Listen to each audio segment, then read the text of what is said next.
guys can have a look and see. Okay. So I don't think I've ever done this with any of you guys, not even you last year. I don't think so. So anyway, the sad part is, even though we're talking about facial x-rays are not the best to actually find facial fractures, right? But we are not in a situation where every patient can go for a CT scan. So if you go to like a tertiary hospital or a first world country, the CT scan is regarded as a baseline investigation. You know, it's like an ECG or a full blood count. Everybody just goes for a CT. Now, in our case, we don't have that, right? I mean, if you're working in Padafontaine, there's no chance that you are going to get a CT scan, all right? So you have to be able to look for the signs that to diagnose a facial fracture. Why is it important to diagnose facial fractures? Quite simple.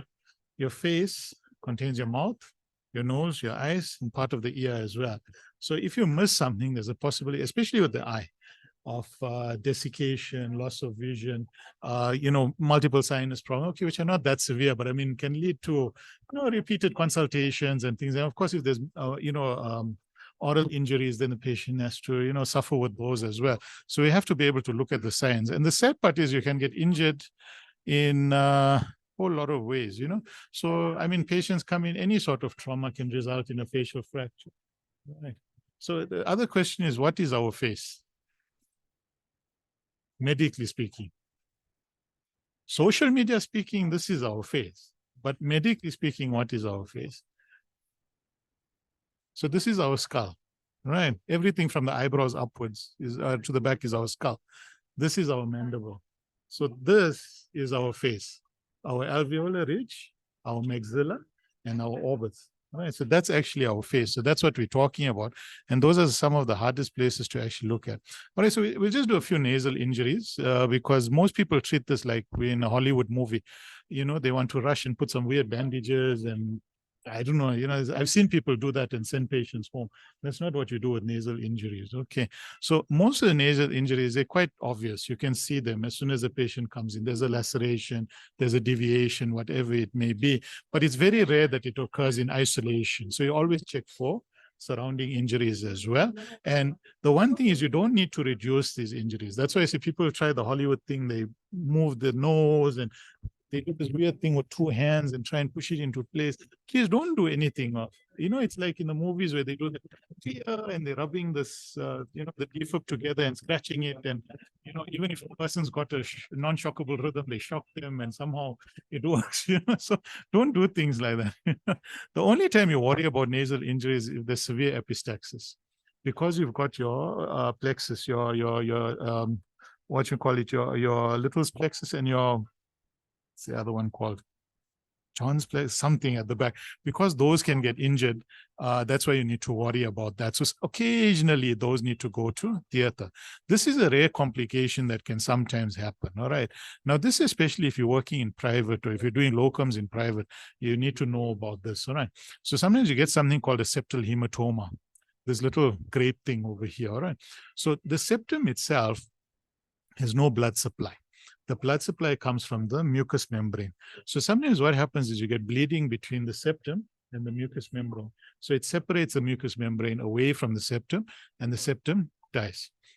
And then you get this saddle deformity that forms here. So it's mainly an aesthetic thing, but there are patients who will take you to task for it. Okay. So if you get a patient with this thing, now this is, of course, after you've done your first survey, secondary survey, tertiary survey, you've done 5 surveys. Then you go and look in the nose, all right? It's not something you rush to, all right? So if a patient comes in with trauma, don't look up their nose and say, oh my God, there's a septal hematoma, rush to see. This is one of those things you find, after you finish with everything else. And it's very easy to treat. All you do is just cut it. You just slit it open, the hematoma releases, and the membrane falls against the septum, blood supply is restored, end of story. Okay, even if it doesn't restore, but you did what's needed to be done. And that's about it. All right. So that's just an interesting one. So if you ever work in Santon Mediclinic, right, where the ladies have paid millions for this plastic surgery, please don't get sued because of this. Okay. All right. Now, the most important thing. Yeah, I know it looks disgusting. Yeah. 71. Okay, thanks. Okay. So in the emergency department, you cannot fix everything. That's the most important part. Nobody is going to try and fix this. This needs maxillofacials, it needs ENTs, it needs ophthalmologists, neurologists, neurosurgeons. At most, what you're going to do is clean the wounds, tag the skin together, and that's about it. All right. So these are injuries that we need to know our limitations as well. All right. Just like an obstetrician is not going to treat his patient's depression, and a psychiatrist is not going to go and do a C-section. So in the emergency department, we also need to know our limitations. Our limitations are we can't fix everything. But what would you do in this case? You'd send the patient for CT scan, you'd arrange an MRI if it was possible, you'll contact all of the people who need to come and see the patient, stabilize the patient, basically, more than anything else. Okay, all right. These are just some nasal fractures. Okay, so nasal bones are very difficult to see on a normal X-ray. So you have to ask for soft tissue of the face, lateral. Okay, that's the only time you can see the nasal bone, and then you can see if it's fractured. And even then, there's not much that you can really do about it because these patients need to go to an ENT to be able to sort it out. Okay, so this is just a comminuted fracture. Right, and that's just a simple fracture of the nasal bone. But you can never see this on a normal X-ray, and you'll know that if you've seen a normal X-ray, you can never see it. All right, you have to ask specifically for soft tissue. Okay, now we come to the interesting part. So, this is our face. From the top of the orbit to the alveolar ridge. Now, go slow so that you understand this. Because if you get this, you'll be able to read any facial X-ray, all right? Normally, when we take facial X-rays, we ask for an AP. So we're looking directly from the front. You'll never actually pick up fractures like that. So we need to ask for something called an occipito-mental view. So the occipito-mental view means that they shoot through this way. So what it does is it slightly tilts the angle at which you can see. And what that does is that, that's going to give us three lines that we need to look at, all right? So the first is the superior line, line number 1, okay? So if you follow this, it's basically just the top of your eyebrow, okay? Line number 2, all right, covers the top of your cheekbone, crosses over to the bottom of your orbit, and then medial side of the nasal cavity, all right? So what are we looking at on the flesh? We're looking at this. We're looking at this, basically, all right? Okay, so we're looking at the cheekbone, the maxilla, all right? But all of that forms part of the zygoma. And then the alveolar ridge, which is here, number 3, is basically the bottom of the cheek, going down to the teeth, all right, the alveolar ridge. So those are the 3 that we are looking at. Now, the occipito-mental view is very good in that it shows you a very good view of line 1 and line 2, but it doesn't show you a good view of line 3. Okay, so in those cases where we suspect a patient has a fracture along line 3, we ask for an occipito-mental 30 view. All that means is that they tilt the head 30 degrees more. So it's looking at the patient from the bottom. So what it does is it catches line 2 and 3 much better, but it doesn't catch line 1. All right.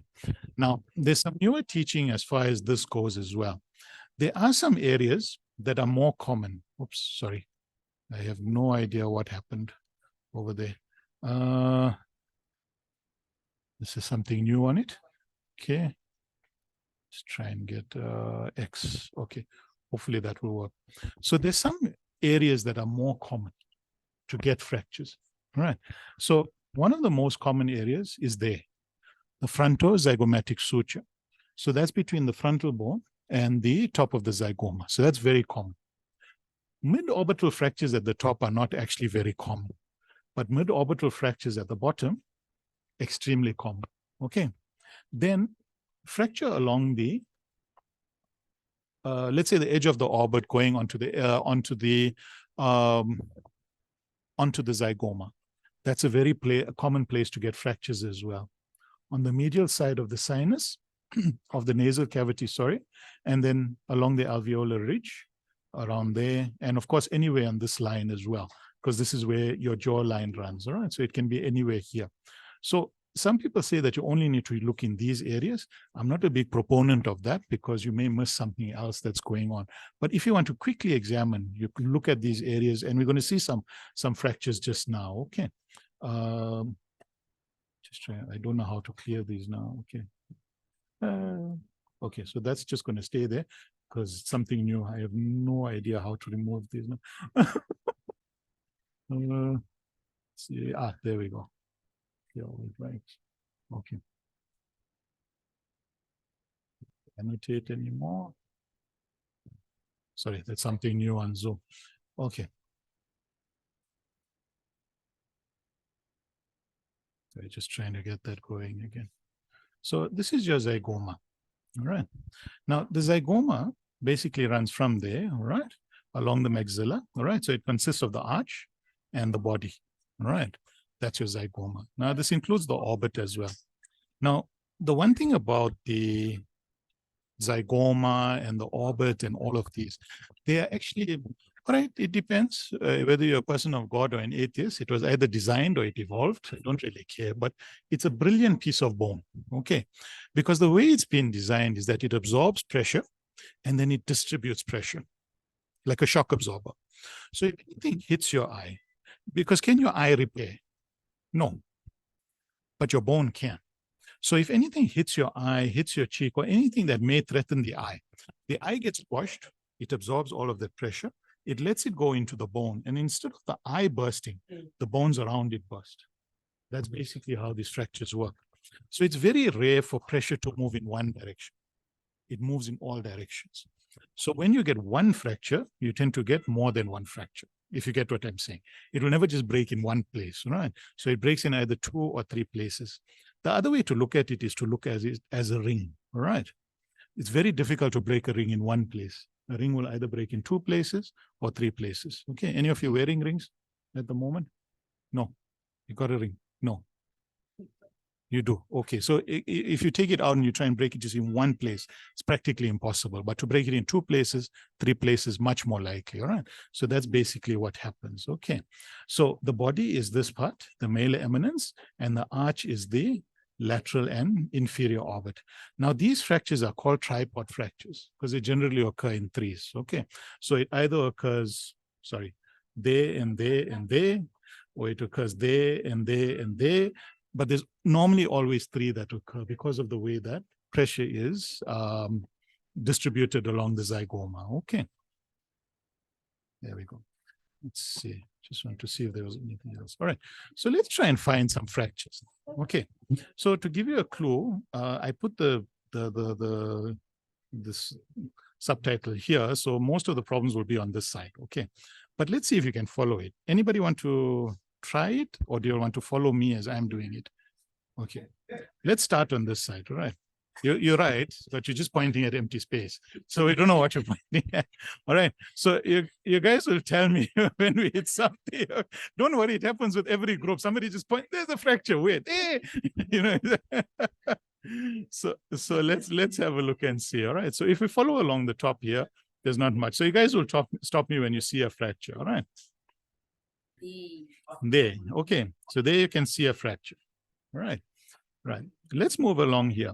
So if we move along on the top of the malar eminence, you can see there's not much there. We skip over to the inferior orbit. We come along here.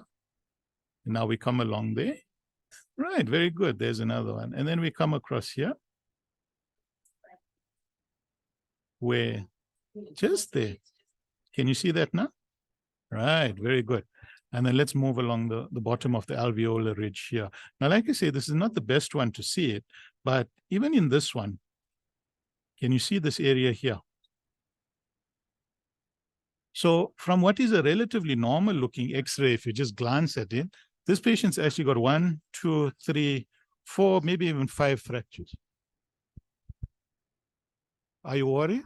Yeah, very worried, because we need to worry about the eye. Okay, but we'll get to that in a little while. Okay, right. So there we go. 1, 2, 3, 4 fractures that this patient has. All right. Let's try another one. Okay. So if we move along the top here, there's a fracture there. Very good. Let's move along here.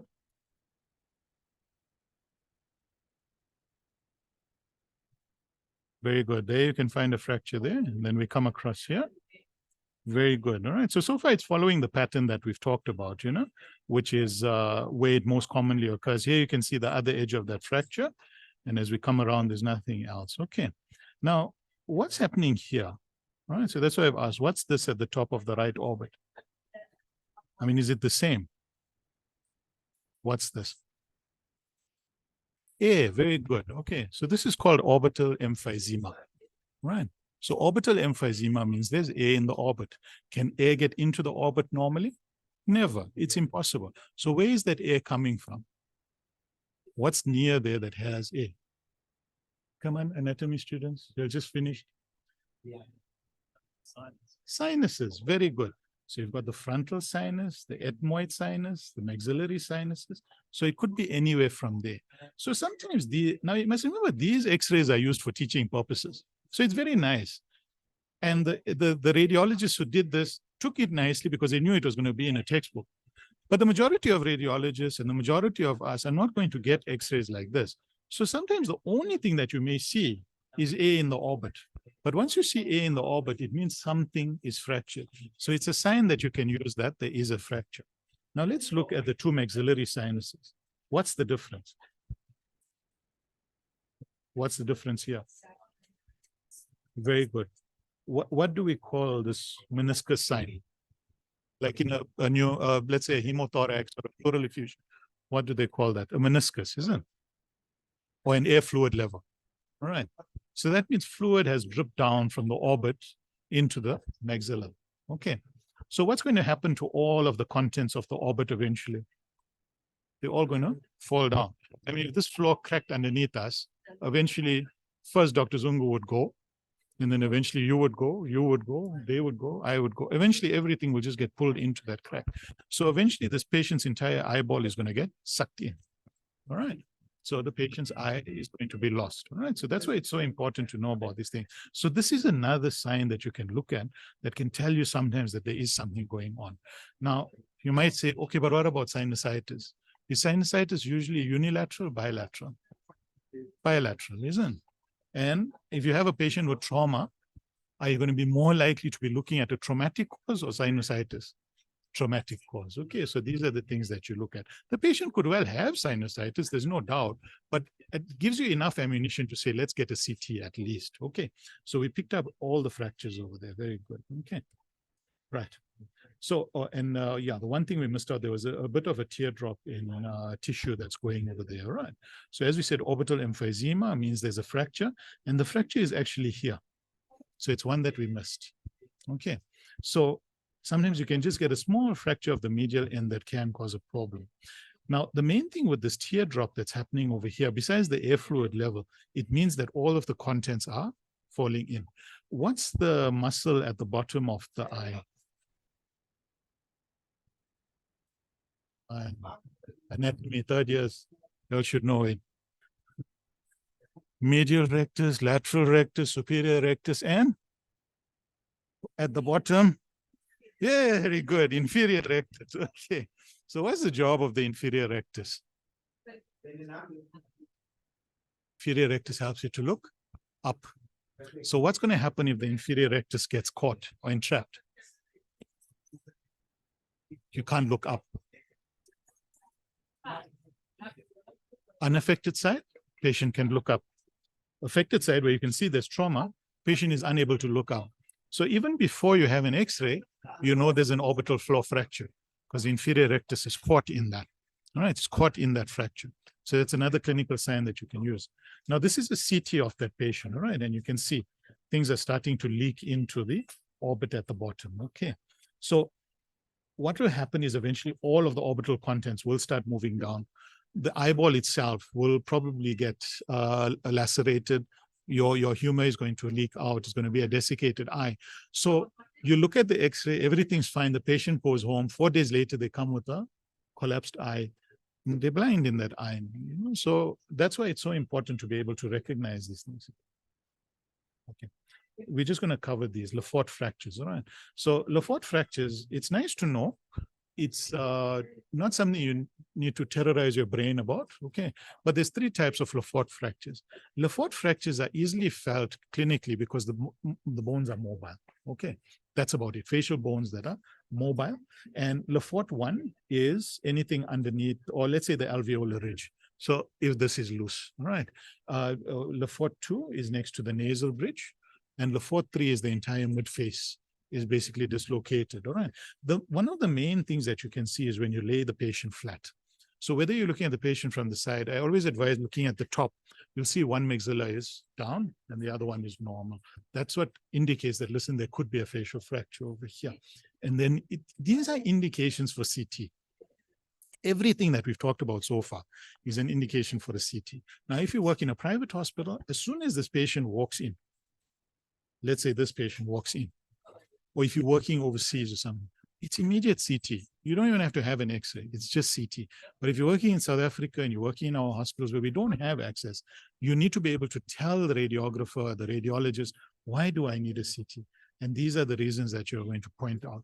So from your X-ray, I can physically see the fractures. Or number two, I can see the maxilla is filled. I can see orbital emphysema. Alternatively, I've got an inferior rectus that's entrapped. Okay, so these are the signs that you can look for. Are these the only signs? No, there's many more, but you're already looking tired, so I'm not going to get into it. And we're not going to look at the mandible for now. I just want you, we'll do that another time. I just want to show you guys one more. Okay, so let's have a look at this and try and figure out where the fractures are. So to make it easier, the fractures are on the right-hand side. Okay. I'm not going to say anything this time. I want you guys to either nominate somebody who's brave, to come up and have a look and see where the fractures could be, fracture or fractures could be. How does it look when you just look at it? Looks fine. It doesn't look bad, isn't it? On a Saturday morning at 2 o'clock, you've only been eating jelly beans, you haven't had your supper, isn't it? The surgeons are fighting with you because you don't have the white cell count for an obvious appendix. All right, that looks normal. You're going to send the patient home. Okay, but now really look at it using the knowledge you just gained. Now remember, you can't see line number 1. You can't. However, this patient comes with a big swollen cheek on the left-hand side and a history of being, let's say, hit by a crowbar or a shambok or a knobkiri. And you can see this thing is swollen. And you say, listen, there's a good chance there may be a fracture. They're not even letting me touch it. They can't open their mouth properly. There's something going on. So you send the patient comes back, they're number 5 in the X-ray queue, but you still have to look at it properly.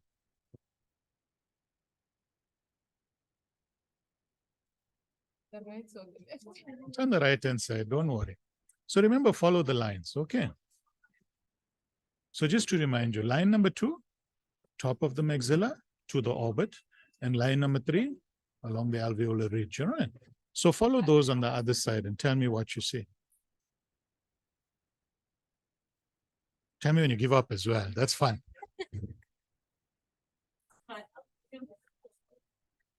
Yeah. Don't just point at the near. Tell me. Yeah, very good. Okay. So when you follow on from this orbit, what do you find?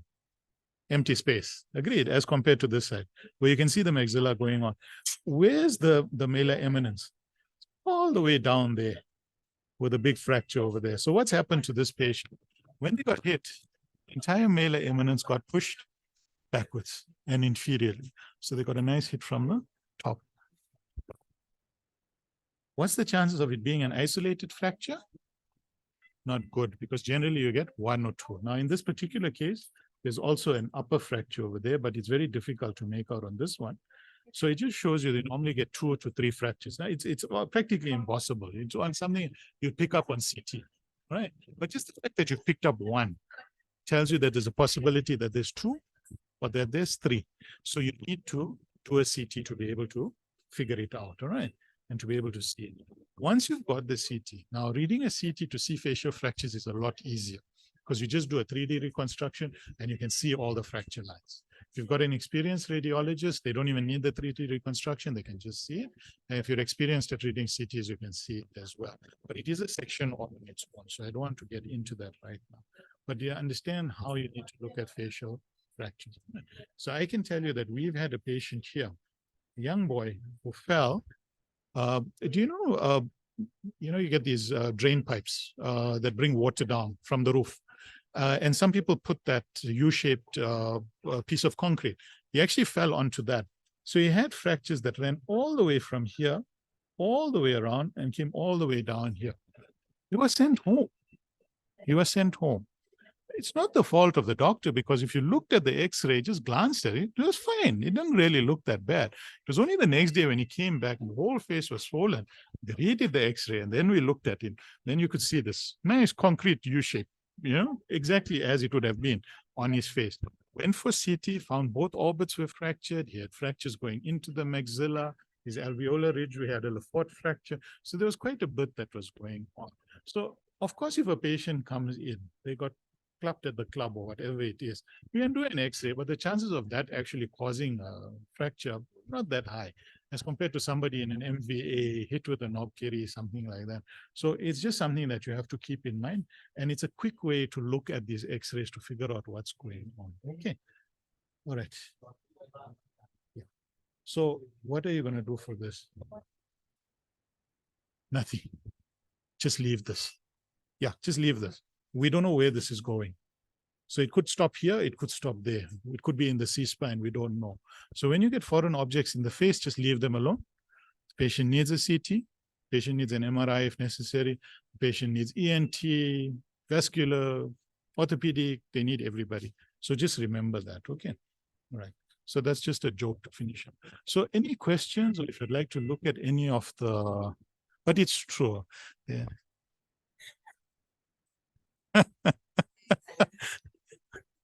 Most of us have been there. And it's just not moving.